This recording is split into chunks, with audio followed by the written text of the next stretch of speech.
ఈ స్కూల్ని అడ్డుకోవడానికి ప్రయత్నం చేసినారు.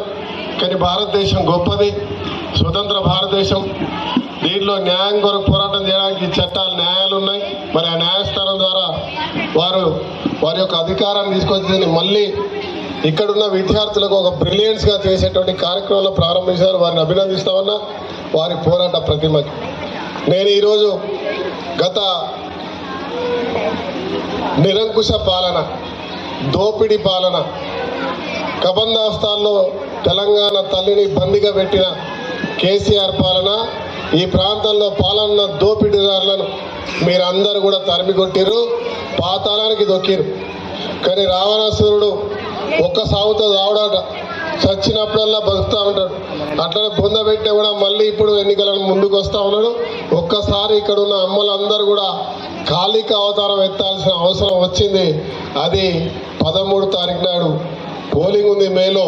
మీరందరూ కాళిక అవతారమై మన దేశాన్ని పీడిస్తున్న అక్కడ మోడీ, ఇక్కడ కేడీని ఖతం చేయకపోతే మనం ఖతమవుతామన్న విషయాన్ని ఒక్కసారి గుర్తుపెట్టుకోవాలి. మన వయసు దాటిపోయింది. మన చిన్నారులు, వీళ్ళ భావితరాలకి స్వతంత్రంగా ఉండాలి, మంచి భవిష్యత్తు రావాలి. వీరి యొక్క అగ్రస్థాయిలో పోవాలనుకుంటే ఈ దేశం స్వతంత్రంగా ఉండాల్సిన అవసరం ఉంది.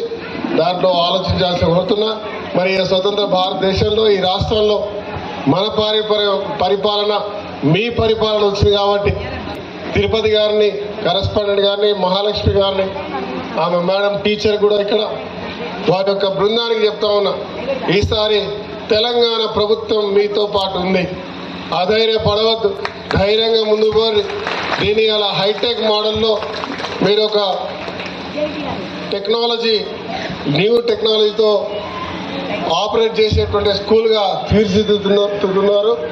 దీంతో పాటు స్పోర్ట్స్లో మరి ఇంకా అభివృద్ధి చేసుకుంటూ మీ విద్యార్థులకు మంచి భవిష్యత్తు ఇవ్వాలని చెప్పి మనస్ఫూర్తిగా కోరుతూ, బ్రిలియంట్ స్కూల్ పూర్వ వైభవం కంటే ఈ గోదావరికంలో అత్యున్నత స్థాయికి రావాలని పేరెంట్స్ అందరూ కూడా ధైర్యంగా ఈ స్కూల్లో మీ పిల్లలను చదివించి మంచి స్థాయికి తీసుకురావడానికి ధైర్యంగా మీరు సహకరించాల్సిందిగా కోరుతూ అందరికీ మరొకసారి శుభాకాంక్షలు.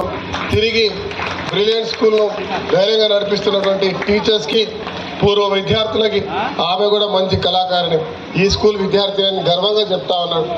అంటే చదువులోనే కాకుండా కళల్లో కూడా రాణిస్తూ ఉన్నారు, క్రీడల్లో కూడా రాణిస్తూ ఉన్నారు.